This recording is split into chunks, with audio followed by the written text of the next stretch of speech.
This yogurt has been in this yogurt drink, which I think is Korean, has been in my refrigerator for quite some time.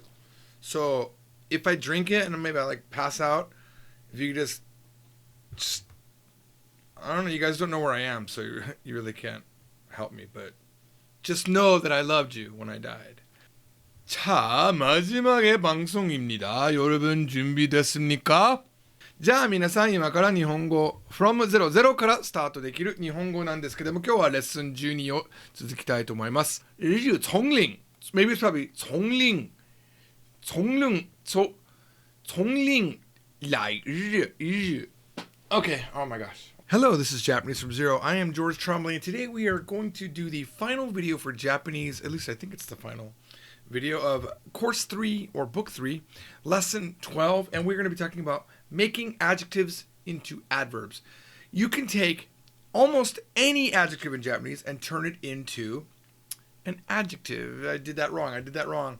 You can make any adjective into an adverb. And actually, if you know how it's done, if you learn the adverb, theoretically, you could reverse engineer it into the adjective, but we're not going to do that. I assume that you already know these kanji. Let's move on to some new words. And by the way, I say this a lot, but I think you already know this. If there is no revision number on the back of the book, like this one that I have right here, it means you're using an older version of the book. The newer version of the book, which as of the making of this video is not out yet, will have revisions, and this word will be in there, I believe, but it's not in the version that you have right now, possibly. It's karai. Karai. This means hot and spicy, right? Not hot like temperature outside, but spicy hot, okay? And this new verb, tsukuru. Tsukuru, to make. Tsukuru, all right? And kibishii, strict. I want to say something I just thought about right now. When we're looking at this tsukuru verb, I said this in the last video too, we know that if it ends in a ru, it could be any of the verb types, right? We know that, right? But can it? It really can't. Because tsukuru doesn't rhyme with iru eru. It cannot be an iru eru verb. By default, you must always consider a verb that doesn't rhyme with iru eru. It has to be regular almost all the time, right? For example, with kaeru, it rhymes with eru, so it could be an iru eru verb. We know two verbs that are kaeru now, right? One is kaeru, to return home, and the other is kaeru, to change. One of them, to return home, is an iru eru exception, which is what we used to call it, but it's really just a regular verb, right? A regular verb means you take that ru and you conjugate it into ri. Kaerimasu, for example, to return home. But kaeru, to change, if you remember, is an iru eru verb. It rhymes with eru and it is an iru eru verb. That means you drop the ru and you're left with kae mas, to change, kaemas. Well, if it doesn't rhyme with iru or eru, and it's uru right now, right? Tsukuru, it can't be an iru eru verb. That means by default it's going to be a regular verb, right? The only other verbs that we know that end in a ru are suru and kuru, and we already memorized those, and we haven't learned the other type, which, by the way, they're so limited, you'll know them all. It's coming up in book 4. There's a type of verb that we'll learn that's high level, advanced, like keigo. Keigo is like the high level speaking formal verbs, but there's not a lot of them, and skuru it's very obvious that it's not one of them, right? If it doesn't end with an iru eru sound, it can only be a regular verb if it ends in ru. That's kind of a new rule that I just realized right now that we should pay attention to, right? It's not really a rule, but it's kind of a pattern thinking. So in order to say, I will make it, tsukurimasu. Let's make it, tsukurimashou. I made it, tsukurimashita. I want to make it, tsukuritai. All right? And kibishii means like strict. Like I have strict parents. Like watashi no oya wa, my parent, or watashi no ryoshin. That means two parents, but oya also can be good to mean parents. Kibishii desu. Watashi no oya wa kibishii desu. All right, here's a new word. Iroppoi. Iroppoi. That is iro for color. And you might think when you see iroppoi that it means colorful, but it doesn't. Colorful is more like irozaka. Irozaka? I might be wrong. It'll be on the screen. Irozaka. I think it's irozaka. It's funny because there's a lot of words that start with iro. Like there's iro, which means various. And now we have iroppoi. iroppoi, meaning sexy. All right? Odoru. Odoru, to dance. Odoru. Look at odoru. What kind of verb is it? Everyone in the chat room, without knowing, if you don't, I hope everyone that's seen this verb for the first time only, what kind of verb is odoru based on what I just said? Azayaka. Thank you. Yeah, azayaka is colorful. Sorry, it's not Ito's. I was mixing that in my brain. Right. Exactly. It can only be irregular because it's oru. It rhymes with oru, odoru, oru. If it rhymed with iru or eru, it might be an iru eru verb. It's a candidate for being an iru eru verb. But because it's oru, it can only be a regular verb. That's why I call it a regular verb. I probably should change the name to common verb. It's common. It's regular. It's normal. It's the most common type of verb, right? All right, great. You guys are awesome. Someone called it group 1. I don't know what group 1 verb is. But in Japanese, ichidan verb, this is not ichidan. This is a godan verb. Because it goes through all steps of converting. Godan is a 5-step verb. Ichidan is a 1-step verb. Hopefully I'm getting that right. Hopefully I'm not wrong. I might have that backwards. I don't use ichidan and godan. In my mind, ichidan means 1 step. So if you drop the ru and then you just add your stems, right? So it's 1 step. And that would be, to me, be like what we call an iru eru verb. But if it's a godan, it means it can do all 5 of the conversions. Like, for example, odoru becomes odorimasu, odoranai, odoru, odoro, let's, and we don't learn, this next one's coming up, where you do the F plus something. That's in lesson 13. So it can go through all 5 steps for the conversion. Hopefully someone can correct me on that, because I never learned it that way. There's ichidan verbs and godan verbs, but for the simplicity, I like to call them regular, because that's the common verb, and I like to call the other ones iru eru, drop the ru, right? Iru eru, because they always follow a pattern of iru eru at the end. They sound like iru or eru. No one has given the answer in the stream, so we'll look out for that answer. Here's another verb, tsukau. Tsukau. It's an iru eru verb? No? Right? No, of course not. It doesn't rhyme with iru or eru, and it doesn't have an aru. And we know that if a verb doesn't end with a ru, no matter what, if it doesn't end with a ru, it's a regular verb, which means it follows the pattern of changing that final hiragana all the time, right? So this is tsukau. To use something, it's tsukaimasu. I used it, tsukaimashita. I didn't use it, tsukaimasen deshita. How would you say informal, I won't use it? Informal. Tsukau becomes tsukawanai. Remember, if it ends in an u, it's got a special rule on it. It's the one weird case because it's awkward to say tsukaanai, right? So they say tsukawanai. Any verb that ends in an u, when it goes to its nai form or its informal negative, then it must be wanai. Like arau, to wash, arawanai. Iu, to say, iwanai. Okay? We already learned that. This is the exact same thing as those verbs. It becomes tsukau, okay, or tsukawanai. All right. Yes, many of you said tsukawanai. Very good. Someone said tsukainai, and that is wrong. You cannot say tsukainai. That's never correct. All right. Now, remember, the goal of this lesson is to turn adjectives into adverbs. What's an adverb? Okay, an adverb modifies a verb. It's like an adjective modifies a noun. For example, this is a bottle. It's a cold bottle, right? I could say it's a cold bottle, or it's a clear bottle. The word clear is an adjective that's modifying the bottle. This is not just a book. It's a green book, right? Or a purple book, or a black book. You're having an adjective in front of it to modify it. An adverb changes how the action works, right? So, for example, I went fast. I ate slow. How did I do that action? That's what an adverb is, okay? All right, so let's look at it. You could take any adjective. Now, it might not be, it will be grammatically correct sometimes and just wrong to say, but you can do a lot more in Japanese than you can do with English. A lot more. All right? So let's look at it. So you drop the E and you add ku. For example, hayai, right? We all know that hayai means fast or early depending on the kanji. it has two different kanjis. Fast is one kanji, and hayai is the other kanji. Early is the other kanji. But if someone said to you, hayaku, hayaku, we all know that means do it fast, right? Hayaku. What we don't know is that the thing after it has just been dropped off. Maybe they're saying, hayaku kite kudasai. How do they want you to come? They want you to come fast, right away. Hayaku kite, hayaku kite, hayaku mite, look fast, look now. That's what they're doing. They're giving some sort of modification on the verb. All right? How would you say, today I woke up early.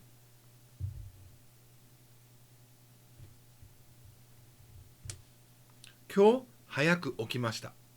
Kyou hayaku okimashita. How did you wake up? Oh, I woke up early. You're literally modifying the way that you woke up. You woke up early. Okay?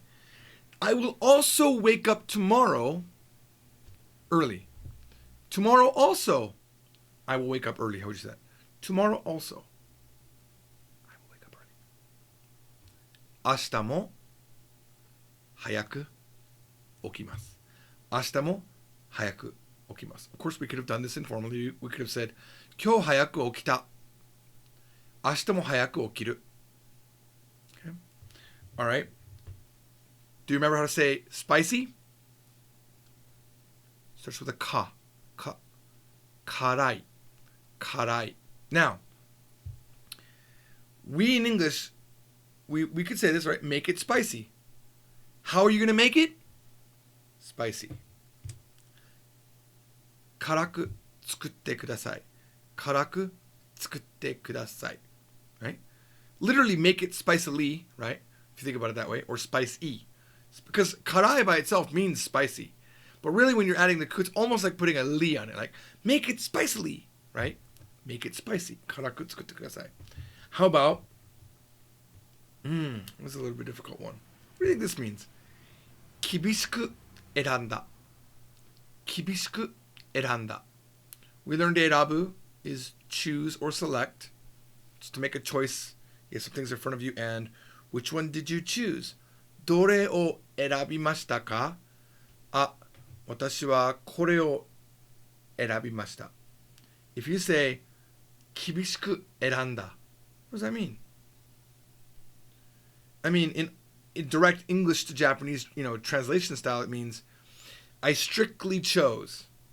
It just means that you looked at it and you were very strict in the way that you chose it. You were very discerning, right? You looked at all factors and you weren't like just randomly choosing. You really paid attention. Kibishiku eranda. I was kibishi in the way that I chose it, okay? Like your parents can raise you strict also. We don't know this word, but it's sodatsu, and we don't know how to do this yet, but sodate raremashita. That's really high level, but kibishiku sodate raremashita. That's the verb to raise turned into a passive, okay? Was raised, but that's coming up. That's not even this level, so. But I'm just showing you another place where you could use kibishiku, okay? All right. Okay. Remember we learned how to say consider, okay? It's kangaeru. And if you were considering something, you kangaemashita.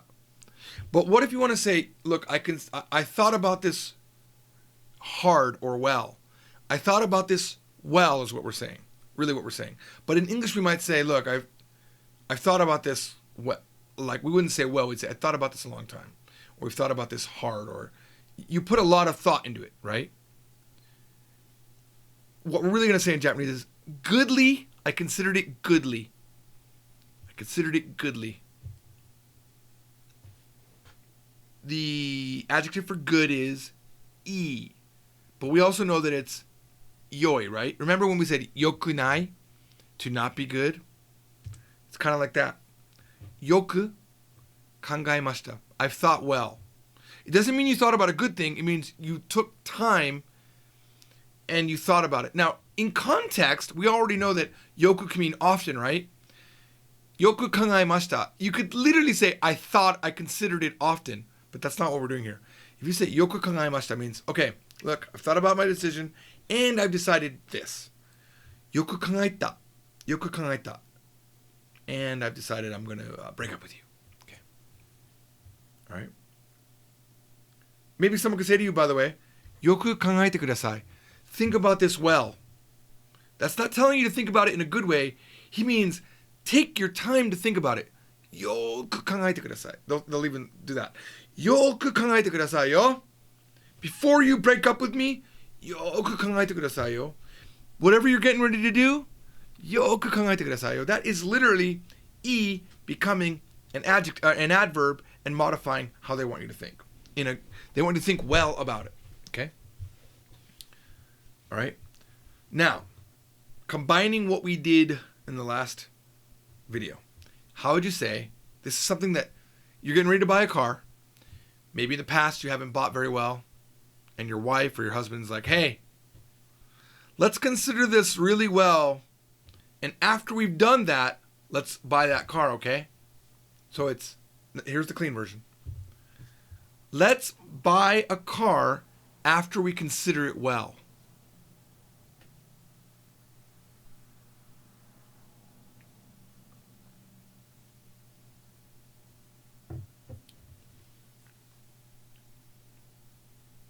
This is very hard. I hope someone gets it in the live stream. Yoku kanaete kara kuruma o kaimashou.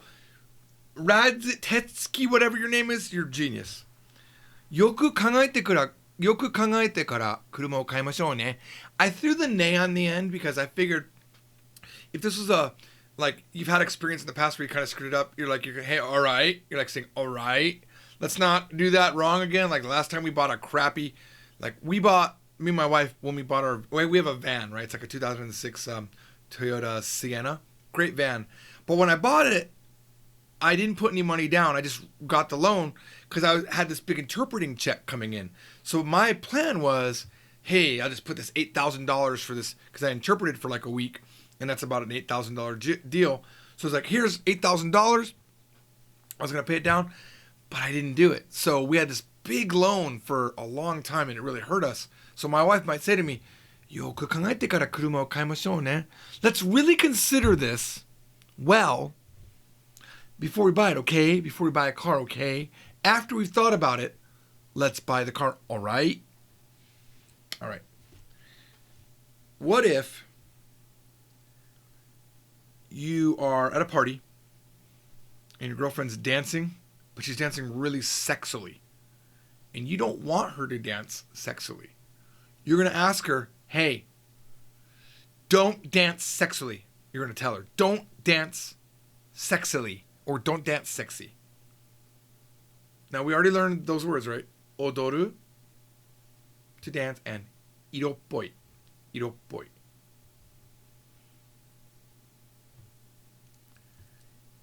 Iroppoku, iroppoku, odoranai de. I mean, it's a very baby thing to say, right? Don't dance sexy. I'm jealous. Iroppoku, odoranai de. Okay. What if, let's change the situation up. You got your party again, and the girl's dancing like this. And you're like, hey, could you please dance sexy? Please dance sexy. Iroppoku odotte kudasai. I mean, you're a little bit creepy if you say that.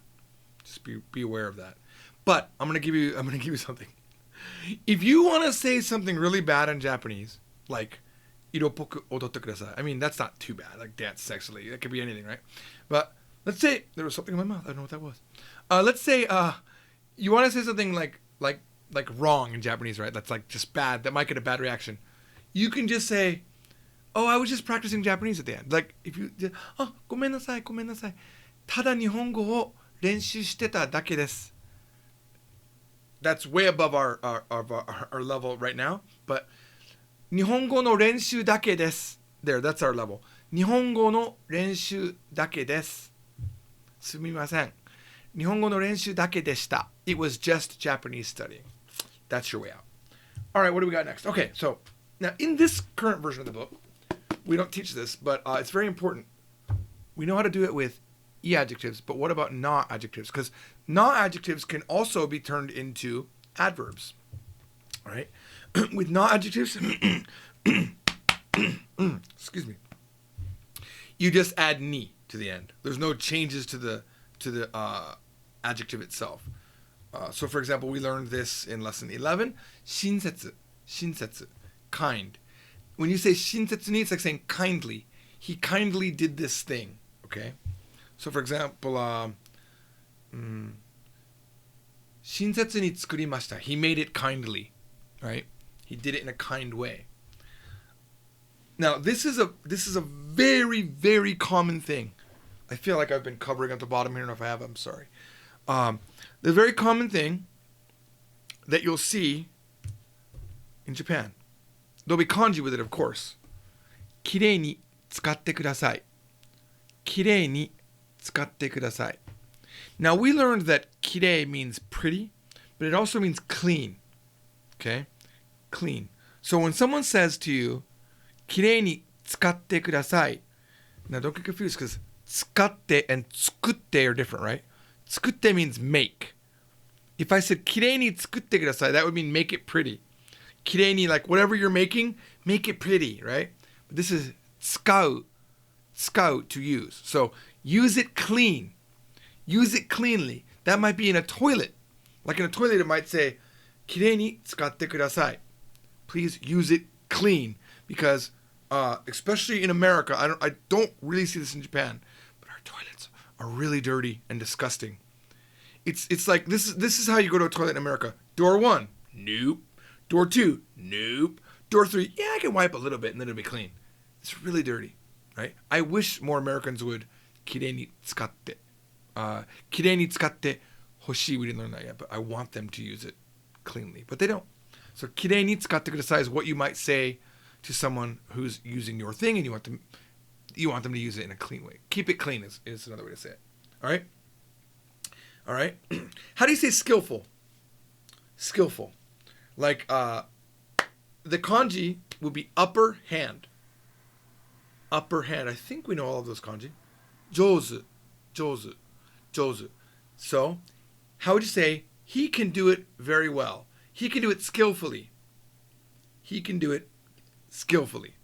Kare wa jouzu ni dekimasu. Kare wa jouzu ni dekimasu. It doesn't matter what the guy is doing. He might be cutting a fish, and he does it so well. He's like, wow, that guy's like kare wa jouzu ni dekimasu. He does it very well. He might be playing the piano. Kare wa jouzu ni dekimasu. He can do it well. Whatever the thing he is doing, he does it well. Okay? He does it well, or in other words, skillfully. Jouzu ni. All right, next one.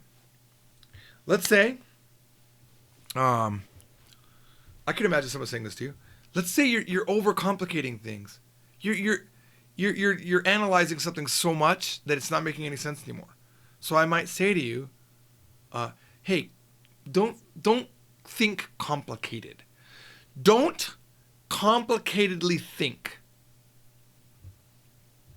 Don't overthink would be a good example of this, right? Now, there's other ways to say this, but don't think about it in a complicated way would be, you have to go back to lesson 11.